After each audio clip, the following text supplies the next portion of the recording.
오늘 말씀을 통해서 다윗이 승리하고 다윗을 반역한 압살롬이 패하는 그런 내용의 말씀이 되겠습니다. 항상 우리가 세상에 살다 보면 이기는 자가 있고 지는 자가 있습니다. 자, 오늘 내용의 말씀은 다윗이 이기고 압살롬이 졌는데 그 다윗이 이기는 방법 그리고 압살롬이 왜 졌는가, 자, 이 부분에 대해서는 우리가 잘 성경을 보시면 알겠습니다만 다윗은 하나님과 함께하였고 압살롬은 자기의 욕망과 함께했기 때문에 그렇습니다.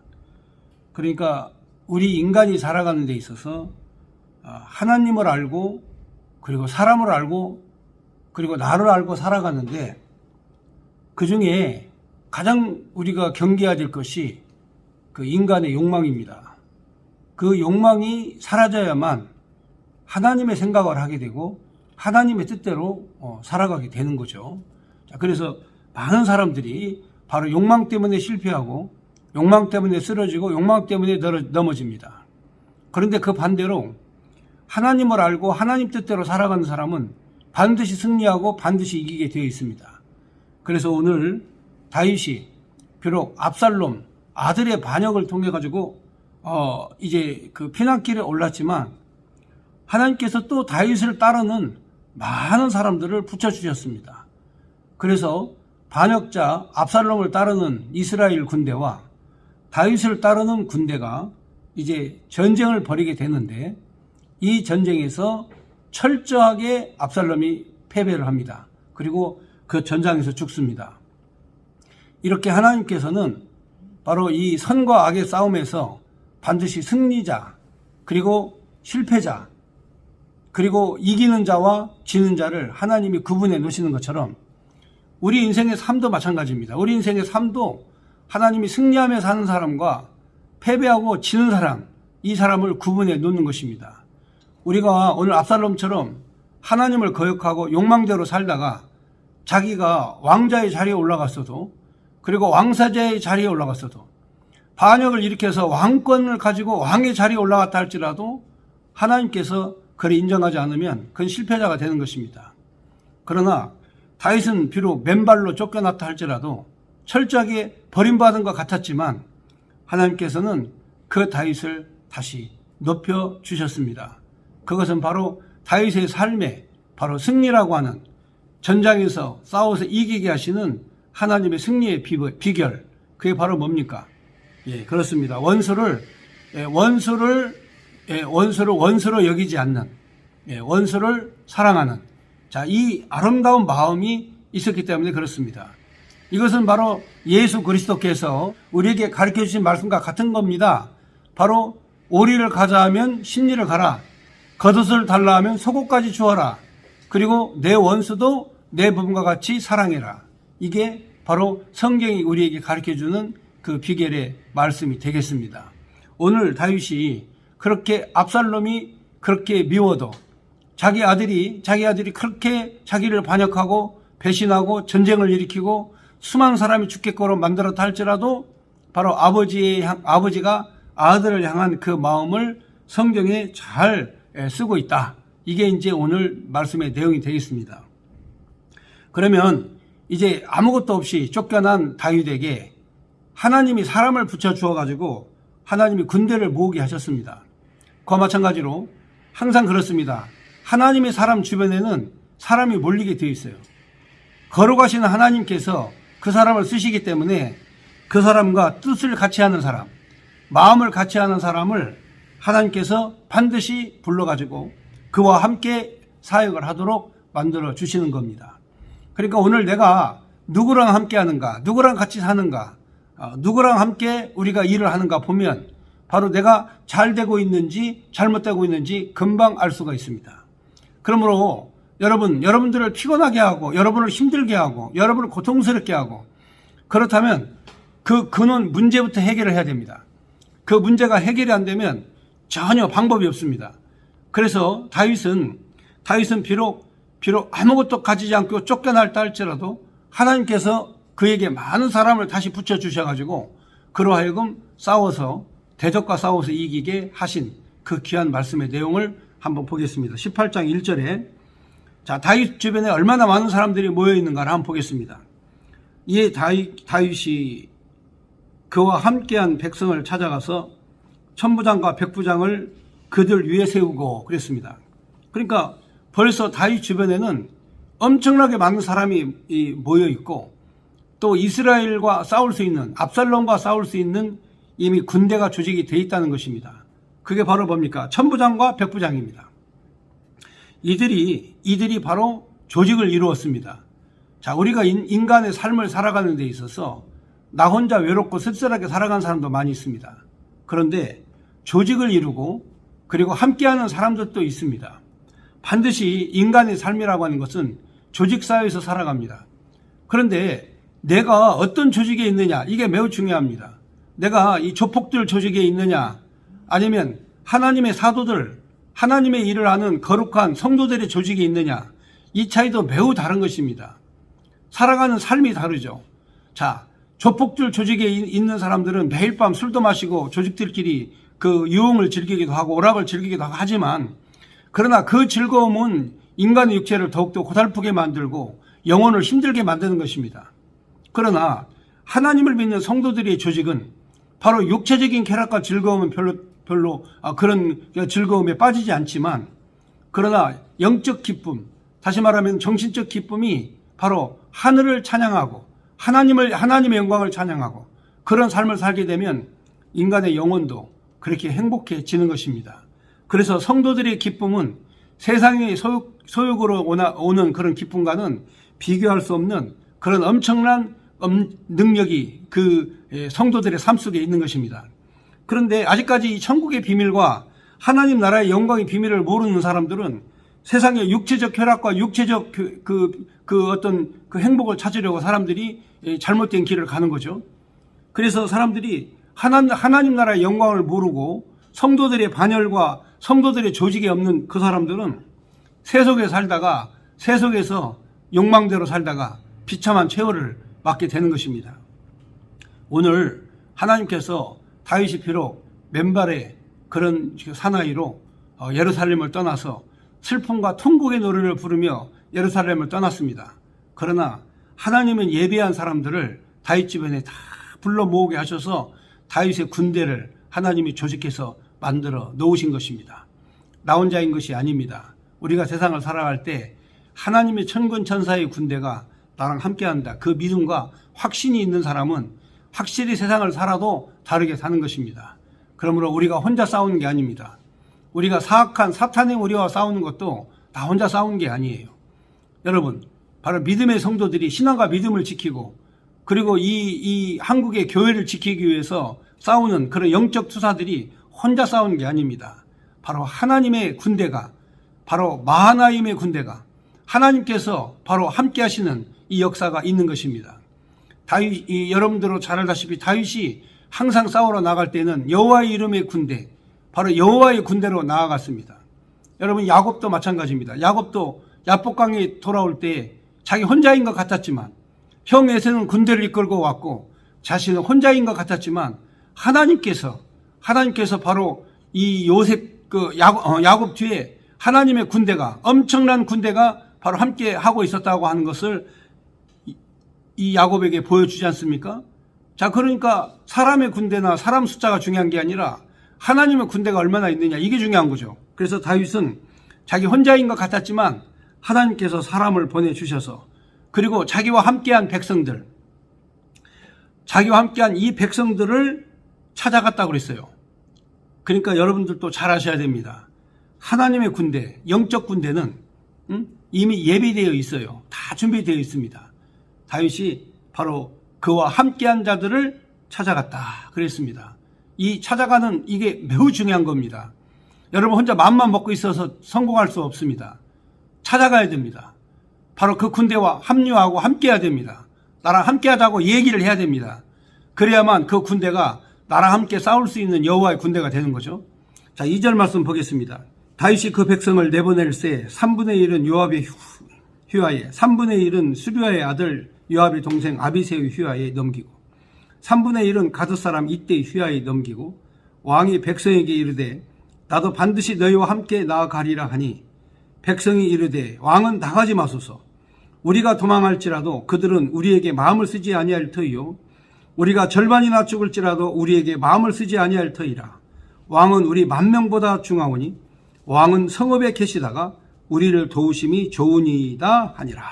자, 이렇게 항상 다윗은 자기가 선봉에 서겠다는 거죠. 항상 앞장서겠다는 거죠. 그러나 이 압살롬의 군대는 다윗 왕을 처단하러 왔기 때문에 다윗 왕은 몸을 피하는 게 좋습니다. 우리가 나아가겠습니다. 자, 이게 백성들과 왕의 서로 사랑하는 마음입니다. 그리고 다윗이 전쟁터에 나갈 때 바로 이 부대를 세 부대로 나누었습니다. 자, 이 세 부대로 나누어서 각각 이 부하를 맡겼죠. 그런데 왜 이런 작전을 쓰느냐? 여러분, 이게 단독으로 싸우는 것보다 군사작전은 유동성이 있고 협공이 매우 중요합니다. 그래서 보통 군대의 편제도 육군, 해군, 공군 3군의 편제로 나오지 않습니까? 여러분, 모든 육군이 다 함께 바다에서 싸울 수 없고 모든 바다의 수군이 한꺼번에 육지에서 싸울 수 없습니다. 우리가 잘 아는 대로 이 임진왜란 때에도 원균이 7,000량에서 그동안 가지고 있었던 이순신 장군이 백전백승에서 만들어 놓은 수군을 갖다가 몽땅 거기서 다 잃어버렸습니다. 그리고 심지어는 그 수군을 육군과 함께 싸우라, 이렇게 명령을 했죠. 그러니까 여러분, 당연히 질 수밖에 없죠. 훈련된 수군이 육군과 함께 싸우다가 망하는 거 아닙니까? 모든 사람은요, 다 자기가 잘하는 게 있어요. 전부 다 자기가 남들보다 잘하는 특징이 있습니다. 그러니까 그 특징을 잘 구분해야 됩니다. 다윗이 잘한 거는 바로 군대의 편제를 잘 조직하고 적절한 장소를 찾아가지고 맡긴 거죠. 여러분이 잘 아는 박정희 대통령도 바로 근대화를 이룰 수 있었던 거는 바로 사람을 찾은 겁니다. 인재를 찾은 거죠. 그래서 인재를 찾아가지고 바로 그 임무를 맡겼기 때문에 그 사람이 자기 위치에서 생명 걸고 목숨 걸고 충성을 했기 때문에 우리 근대화가 이렇게 이루어진 것입니다. 아프가니스탄이 망한 이유가 있습니다. 왜 망했겠습니까? 그 사람들은 목숨과 생명을 내어놓고 자기 나라를 지킬 의지가 없었던 거죠. 그러므로 나라를 망하는 것은 냉혹한 국제정세 때문에도 망하는 거지만 실제적으로 내부에서 망하는 겁니다. 내부가 무너지고 내부가 파괴되면 망하는 거예요. 그러니까 부정부패가 판을 친 아프가니스탄에게 미군이 엄청난 천문학적인 돈을 쏟아부었지만 결국은 아프간을 지키지 못했습니다. 왜냐? 내부적으로 무너졌기 때문에 그렇습니다. 그러나 다윗에게 함께한 사람들은 일당백입니다. 바로 이 세 개의 부대를 나누어 가지고 다윗이 출정을 시킵니다. 그런데 여러분, 지금 왜 전쟁을 하러 갑니까? 바로 다윗을 죽이려고 한 압살롬. 그 압살롬이 누굽니까? 아들 아닙니까? 자, 이런 그 아이러니한 전쟁, 아버지와 아들의 전쟁이 일어나는 이런 상황도 펼쳐질 수 있는 것입니다. 그런데 다윗은 아버지로서 아들을 사랑합니다. 전쟁에 나아갈 때 너희들이 혹시라도 압살롬을 잡거든 절대로 그를 해치지 마라. 그리고 내 앞에 데려와라 하고 부하들에게 명령을 내립니다. 이 명령을 모든 백성이 다 듣습니다. 그거는 압살롬은 아버지를 죽이려고 그리고 왕권을 차지하려고 하지만 아버지는 그렇지 않습니다. 자, 압살롬의 생각과 다윗의 생각이 왜 이렇게 다를까요? 그렇습니다. 압살롬은 욕망이 가득하기 때문에, 욕망이 앞서기 때문에 아버지고 형제고 소용없습니다. 이미 압살롬은 자기 형제 암논을 이미 살해한 그런 상태였기 때문에 형도 죽였는데 아버지도 못 죽입니까? 바로 그게 왜 인간을 그렇게 타락하게 만듭니까? 그거는 바로 다른 게 아닙니다. 욕망입니다. 욕망. 인간에게 있어서 가장 없애야 될 것이 욕망인데 이 욕망을 가지고 있기 때문에 바로 그는 성공적인 그런 인생을 살 기회를 놓친 겁니다. 압살롬 가만히 있으면 왕이 됩니다. 아버지가 늙어서 죽을 때 여러분 누가 왕이 되겠습니까? 힘이 있고 잘생겼고 통솔력이 있고 그런 압살롬이 되지 않겠습니까? 그런데 그때를 기다리지 못하고 욕망이 앞서다 보니까 그래서 사람이 실패하는 이유는 하나님의 때를 못 기다리고 자기의 때를 계산하는 거죠. 모든 사람이 마찬가지입니다. 압살롬뿐만이 아니라 실패하는 사람들을 대부분 보면 하나님의 때를 못 기다려요. 하나님의 때를 못 기다리고 자기 때, 자기 생각, 자기 머리, 자기 잔꾀를 굴려가지고 꼭 그렇게 사고를 칩니다. 그래서 전쟁에서나 싸움에서나 삶에서나 실패를 하는 원인은 하나님의 때를 놓치고 자기 때를 계산하기 때문에 속이 터지고 답답하게 그렇게 인생을 힘들고 어렵게 살아가는 것이 되는 겁니다. 4절에 보면 왕이 그들에게 이르되 너희는 좋게 여기고 내가 행하는 대로 해라 하고 문 곁에 왕이 서매 모든 백성이 100명씩 1000명씩 대를 지어 나아가니라. 왕이 요압과 아비새와 이때에게 명령하여 이르되 나를 위하여 젊은 압살롬을 너그러이 대우하라 하니 왕이 압살롬을 위하여 모든 지휘관에게 명령할 때 백성들은 다 들으니라. 이에 이 백성이 이스라엘을 치러 들러 나가서 에브라임 수풀에서 싸우더니 거기서 이스라엘 백성이 다윗의 부하에게 패하며 그날 그곳에서 전사자가 많아 2만 명에 이르렀고 그 땅에서 사면으로 퍼져 싸웠으니 그날에 수풀에서 죽은 자가 칼에 죽은 자보다 더 많았더라. 자, 이스라엘 백성의 군대는 압살롬의 군대였습니다.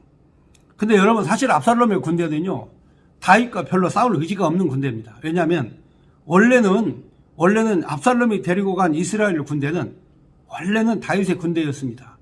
그래서 바로 자기의 대왕 다윗 왕을 배신하고 압살롬을 따르면서 이 군대가 싸우는데 무슨 의지가 있겠습니까?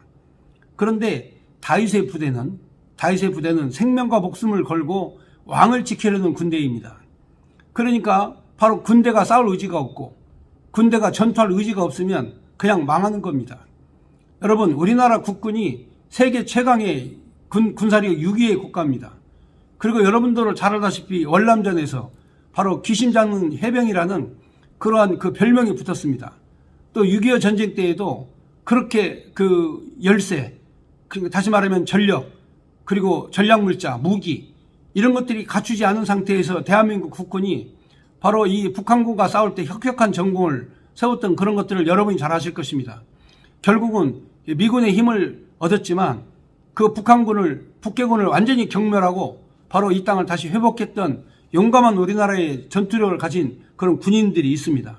바로 나라를 지키겠다는 의지가 있을 때 나라를 정말 반드시 내가 지켜야 되겠다라는 의지가 있는 군대하고 그렇지 않은 군대하고는 하늘과 땅 차이입니다. 그래서 다윗의 전략은 다른 게 아닙니다. 다윗의 전략은 바로 적들을 흩트는 거죠. 그래서 다윗의 전략은 3개의 부대를 가지고 적들을 뿔뿔이 흩습니다. 그래서 결국은 저들을 완전히 흩어서 승리하게 되는 거죠. 9절 말씀을 보면 9절 말씀부터는 이제 압살롬이 이제 죽는 내용입니다.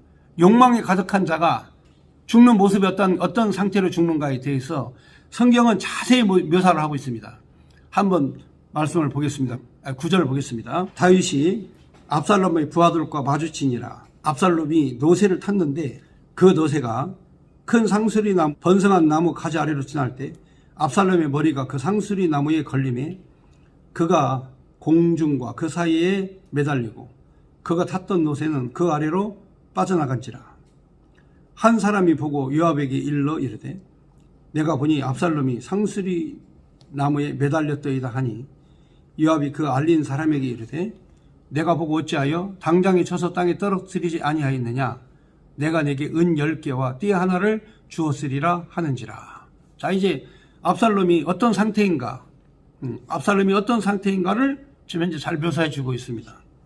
압살롬은 자기가 좀 더 키가 크게 보이게 하려고 자기의 머리를 길게 길어가지고 그 뽕을 위로 올렸습니다. 이렇게 높게 이렇게 탑처럼 이렇게 높게 위로 쌓아 올렸어요. 여러분 옛날에 고대 그런 그 그림 같은 거 보면은 이 머리를 크게 하려고 머리를 위로 쭉 이렇게 뽕을 올린 건데 이 전쟁터에 나갈 때 그 폼 잡고 말이죠. 그 교만에 가득 차가지고 그렇게 나간 거죠. 머리를 그냥 아주 그냥 뽕을 높이 올려가지고 굉장히 키가 크게 보이고 거대한 장수처럼 보이게 하려고 그렇게 폼을 잡았죠. 그런데 이 나귀가 말이죠. 나귀가 이게 나무 사이로 지나가다가 이 상수리 나무에 이게 딱 나무에 걸린 거, 찍혀서 걸린 거죠. 자, 이 걸리니까 노새가 그냥 가만히 있어야 되는데, 이 노새가 그냥 그 밑으로 빠져나가 버린 거예요. 이게 하나님의 심판이에요. 자, 여러분, 압살롬을 하나님이 도와주시려면 머리가 걸리지도 않고 노새가 빠져나가지도 않아요. 사람이 꼭 실패를 하려면은 조건이 굉장히 악조건으로 바뀝니다. 멀쩡하던 것들이 그냥 갑자기 그냥 무너지기도 하고, 하나님의 심판이라고 하는 게 예측하지 않은 상태에서 오는 겁니다. 여러분, 압살롬의 머리가 상수련함에 걸려가지고 대롱대롱 매달릴 그런 상황이 올 줄이야 누가 꿈이나 생각했겠습니까? 그렇잖아요? 또 아니 그 걸리면 걸린 거 칩시다. 그런데 이 나귀가 말이죠, 그 가만히 있으면은 그대로 매달려 있을 텐데, 아니 나귀가 저 혼자 살겠다고 도망가 버렸으니 압살롬은 이 상수리 나무에 대롱대롱 매달리는 이런 매우 불행한 이런 상태가 된 거죠. 자, 여러분, 이 꼴이 어떤 꼴입니까? 자기가 다윗 왕을, 여러분이 잘 아는 대왕 다윗을 물리치고 반역을 일으켜서 왕이 되겠다고 한 압살롬의 꼴이 어떻게 됐냐 그 말이에요. 하나님이 심판하실 때에는 철저하게 이렇게 하나님이 심판하십니다. 압살롬은 자기가 잘못한지도 몰라요. 자기가 무슨 죄를 졌는지도 몰라. 이 왕권을 가지려고 욕망을 가진 사람은 자기가 무슨 짓을 하는지, 무슨 생각을 하는지를 모른다 그 말이에요. 욕망이 가득한 사람은 그렇게 할 수밖에 없어요, 여러분. 자, 그러면 이 욕망 때문에 많은 사람이 상처를 입고, 많은 사람이 죽고, 많은 사람이 전쟁에 끌려가고, 그리고 아버지와 그의 부하들은 상처를 입고, 여러분, 이런 비극적인 일이 바로 압살롬의 욕망, 그 욕망이 일으킨 반역을 통해서 일어난 사건이다, 이렇게 보는 거죠.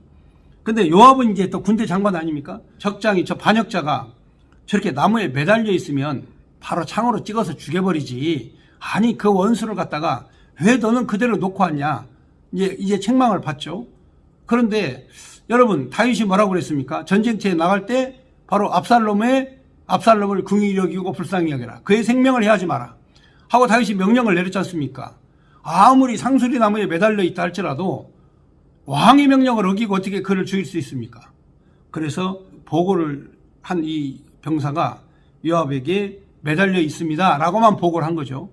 그런데 요압의 행동은 그렇지 않습니다. 왜냐하면 세상에 꼭 처단을 해야 될 사람은 처단을 해야 됩니다. 여러분, 지난번에 압살롬이 자기 형 암논을 죽였을 때에 바로 이 압살롬을, 형제를 죽인 이 욕망이 가득한 이 압살롬을 그 당시에 처단을 했다면 다윗 왕이 이런 수모를 겪지는 않습니다. 그런데 그때 처단해야 되는데 처단하지 않았기 때문에 이런 사건이 또 생긴 겁니다. 그런데 여러분, 역사라고 하는 것은 하나님의 역사를 정하시는 겁니다. 다윗 왕에게 이런 시련을, 다윗 왕에게 이런 어려운 일을 하나님이 주신 이유는 다윗 왕으로 말미암아 하나님을 찬송하고 다윗 왕국을 좀 더 견고케 하시고, 궁극적으로는 다윗의 후계자 솔로몬에게 하나님의 왕국을 물려주시는 하나님의 그 놀라운 계획이 있었기 때문에, 그런 섭리와 계획이 있었기 때문에 압살롬이 등장한 것입니다. 그러니까 내 삶 속에서 압살롬 같은 반역자와 배신자가 등장한 것은 하나님께서 나의 역사를 통해서 더 좋은 일, 더 좋은 사건 하나님이 만나게 해주시려고 하나님이 역사하신 겁니다. 지금 이런 그 교회 예배를 폐쇄시킨, 교회 예배가 폐쇄되고 폐하고, 그리고 이렇게 우리가 줌으로 예배를 드리고 사회적 거리를 둔다고 교회 비대면 예배로 명령하고, 여러분, 국가가 이런 상황이 오지 않았다면 사실 우리 교회가 이렇게 힘들고 어려운 상황에서 우리가 하나님 앞에 부르짖고 기도할 시간이 어디 있었겠습니까? 이스라엘 민족이 나라를 뺏기니까 예루살렘의 통곡의 벽에서 하나님 앞에 2000년 동안 부르짖지 않습니까? 하나님이 결국은 나라를 회복시켜 주시잖아요. 바로 나라가 이렇게 어렵고 국가가 어렵고 교회가 어려운 거는 우리로 하여금 기도하게 하시려고 하나님께서 그런 어려움과 고난을 우리에게 주신 것이다 그 말이죠. 그러니까 이렇게 해석을 잘해야 되는 거죠. 해석할 줄 모르면 항상 불만이 가득해가지고 삐딱한 심령으로 바뀌는 거예요. 불만 가득하고 불평불만 많은 사람은 심령이 삐딱해지는 거예요. 우리가 이런 고난과 어려운 일을 당하면서도 하나님을 찬송하는 방법을 배워야 됩니다. 교회당이 폐쇄돼가지고 여러분 길거리에 나가서 예배를 드리는, 노숙자처럼 땅바닥에 앉아가지고 예배를 드리는 그러한 처지에 있는 우리 성도들도 있습니다. 그러므로 오늘 우리가 이렇게 어려움과 고난을 받을 때, 이때 바로 하나님께서 우리에게 주시는 그런 교훈과 메시지와 말씀을 잘 이해를 하셔야 되는 거죠. 요압이 말이죠, 압살롬을 바로 처단을 해버립니다. 왜냐? 압살롬은 살려두면 화근이 된다는 것을 바로 요압이 알고 있기 때문에 그렇습니다. 12절에 보면은 그 사람이 요압에게 대답하되 내가 내 손에 은 1000개를 받는다 할지라도 나는 왕의 아들에게 손을 대지 아니하겠나이다. 우리가 들었거니와 왕이 당신과 아비새와 이때에게 명령하여 이르시기를 삼가 누구든지 젊은 압살롬을 해하지 말라 하셨나이다. 아무 일도 왕 앞에는 숨길 수 없나이다.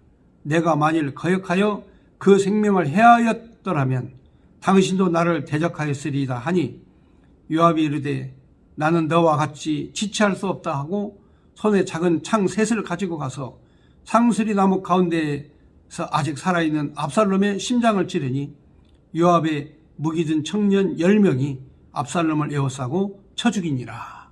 자, 이렇게 심판을 한 거죠. 왜 그러냐면 요압은 다윗 주변에서 바로 일어났던 모든 전쟁을 겪었던 함께 싸운 장수입니다. 그렇기 때문에 압살롬의 반역이 어떤 결과를 가져올 것인가를 너무도 잘 알고 있기 때문에 자신이 죽을 각오하고 바로 왕을 보호한 거죠. 이게 바로 충성스러운 군인입니다. 그러니까 자신이 나중에 요압이 심판을 받는다 할지라도 아들을 죽인 죄를 바로 왕이 묻는다 할지라도 나는 왕을 위하여서 요압을 죽이겠다 하면서 요압의 심장을 칼로 찔러 죽이는 이 사건이 바로 오늘 사무엘하 18장 1절에서 15절까지 말씀이었습니다.